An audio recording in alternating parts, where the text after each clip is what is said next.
I'm going to break it down with clarity because evidently people is all over the place and have the wrong intentions. So the Treaty of 1866 is a critical and highly consequential set of agreements between the United States government and the 5 civilized tribes, the Cherokee, Chickasaw, Choctaw, Muscogee Creek, and Seminole Nations. These treaties are central legal cornerstones of the issues you raised regarding the intersection of Black and Indigenous identities and the impact of the U.S. law. Now, the Civil War and Reconstruction treaties during the American Civil War, the 5 civilized tribes were internally divided, but their official governments largely signed treaties with the Confederate States of America. As a result, when the Union won, the U.S. government treated them as conquered nations. The 1866 treaty were imposed as a Reconstruction treaties to reestablish peace and punish the nations by requiring major political and social changes. Of the 1866 treaties, the most significant provisions of these treaties, especially regarding the topic Black and Indigenous identity, concern freedmen's tribes, Cherokee, Muscogee Creek, and Seminole. Regarding the freedmen's, the treaties for these 3 nations generally required them to abolish slavery and grant full citizenship to their formerly enslaved people, freedmen, and their descendants, giving them all the rights of Native Indians of the respective tribe, Choctaw and Chickasaw. The treaties for these 2 nations gave them the option to adopt their freedmen as citizens. If they adopted them within a specified time frame, 2 years, they would receive a sum of money of $300,000 from the U.S. for the land they ceded in this leased district. If they did not adopt them, the U.S. would remove the freedmen. Now, the impact of the indigenous people under Black Americans. The 1866 treaties are the legal basis for the current ongoing conflict over freedmen citizenship in these nations. Creation of freedmen as a class. The treaties legally created a class of people whose tribal membership was based on being formerly enslaved by or a descendant of someone enslaved by a citizen of one of the 5 tribes. This is distinct from membership by blood. Native American descendants are by adoption. Unequal enforcement.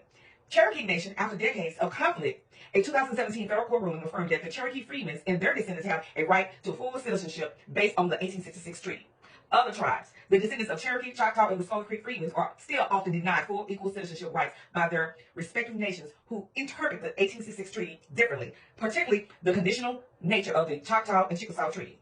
The U.S. never removed the freedmen, but the nations argued the citizenship clause were not fulfilled. Seminole Nation. The Seminole freedmen were historically recognized, but internal politics have also led to periods of conflict and legal battles over their rights. In essence, the treaties of 1866 are powerful examples of how U.S. laws and treaties have directly and legally entwined or intervened in the definition of both Black and Indigenous identity, creating the unique and disputed political identity of the freedmen, a group who are both descendants of an indigenous nation and a part of the broader Black American demographic. Now, the question is, was Creek freedmen, did they have blood, Creek blood? The answer will be yes. Many Creek freedmen had Muscogee Creek blood, but the legal political systems often categorize them as having none.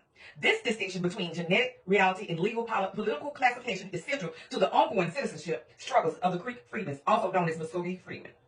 Here's a breakdown of why this is the case. The reality of intermarriage and shared life. Interracial families for centuries prior to and after the forced removal of Muscogee Creek Nation to Indian Territory, there was significant intermarriage in relationships between Muscogee citizens and enslaved Black individuals and free Black individuals. The resulting children were often mixed Muscogee and African descent. These families went through Indian removal, the Trail of Tears together, lived and worked the same land, and shared cultural and communal life within the nation. Their ancestors often includes both indigenous and African lineage. The legal creation of the freedmen role, the critical point of separation which created the current citizenship issue occurred with the creation of the Dawes Rolls of 1898 through 1907 by the United States government, the Dawes Commission classification. The U.S. agent compiling the rolls for the purpose of the land allotment divided the citizens of the 5 tribes into separate lists, including Indian by blood, listed with blood quantum degrees of Indian blood. Freedmen, listed as people of African descent formerly enslaved by or associated with the tribe. So all of them was not slaves. These individuals were often recorded with a 0 blood quantum, even if they had known Native American ancestry. The one-drop rule influenced operating during the Jim Crow era. U.S. officials often applied a racial logic similar to the one-drop rule from Southern segregationist laws. If a person appeared Black, they were generally placed on the freedmen roll, effectively erasing or ignoring their Native American lineage.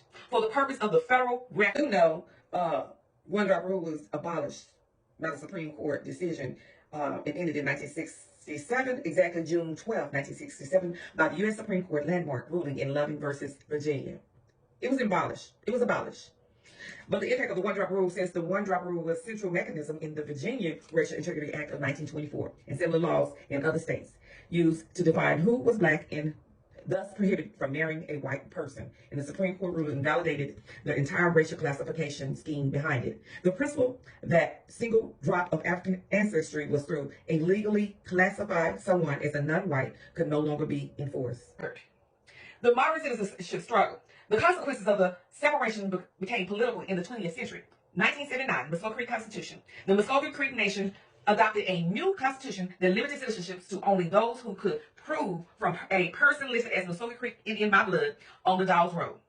And during that time, there was Chief Cloud at that time. So that's where they changed. Prior to that, the Freedmans were recognized as a freedman on the road and had every perk. It didn't happen until 1979, so we want to understand that. Disenfranchisement. This change effectively defranchised most Creek Freedmen's descendants as their ancestors had been arbitrarily placed on the freedman road, a road that did not count the Indian blood. Despite many have ancestral ties by blood. Many have ancestral ties by blood. So let's get that straight. These fake rumors that go around. The core of the freedmen's legal fight today is the enforcement of the 1866 treaty. The enforcement of the 1866 treaty, which granted the ancestors of the Creek Freedmen all the rights of Native citizens, a right that was granted to them regardless of their degree of Indian blood. In 2023, the Muskogee Creek Nation Supreme Court ruled that the blood requirement for citizenship was unlawful and affirmed the citizenship rights of the Muskogee Freedmen descendants based on the 1866 treaty. I understand that this conflict came in the Citizenship Board, not per se. There's departments to this. So instead of going to hell and misinformation, it arises in the citizenship ruling. The reason why it ended up in the court, when you're enrolled, they are not the ones that. They was just implementing what was on record in 1979. Keep in mind, slavery was officially abolished in the 5 civilized tribes, which are Cherokee, Chickasaw, Choctaw, Muskogee Creek, and Seminole nations in 1866, through a series of treaties within the United States government. That's the point. Let me bring it on home for you, because I understand some people can always make something bigger than what it is. The breakdown: the 5 civilized tribes generally sided with the Confederacy during the U.S. Civil War and held people of African descent in chattel slavery within their territory, which is now Oklahoma. The treaties of 1866 Reconstruction treaties. Following the Confederate defeat, the U.S. government negotiated new treaties with each of the tribes in Washington, D.C. These treaties required the tribes to end all slavery, involuntary servitude. 2. Grant the formerly enslaved individuals as known freedmen full rights and citizenship within their respective nations. Specific abolishment dates, proclaimed treaty dates. While the U.S. abolished slavery nationwide with the 13th Amendment on December of 1865, that did not automatically apply to the sovereign Indian nations. The final legal abolition for 5 civilized occurred when their individual treaties were ratified. Seminole, March 21st of 1866. Chickasaw and Choctaw, April 28th, 1866, had a signed and joint treaty. Muskogee Creek, June 14, 1866. This is often cited as the last legal abolition of chattel slavery on American soil. Cherokee, July 19th, 1866. The Cherokee Nation had actually passed its own Emancipation Act in February 1863, but it was formally confirmed in the Treaty 1866. The treaties of 1866 are definite legal instruments that ended slavery within 5 civilized tribes.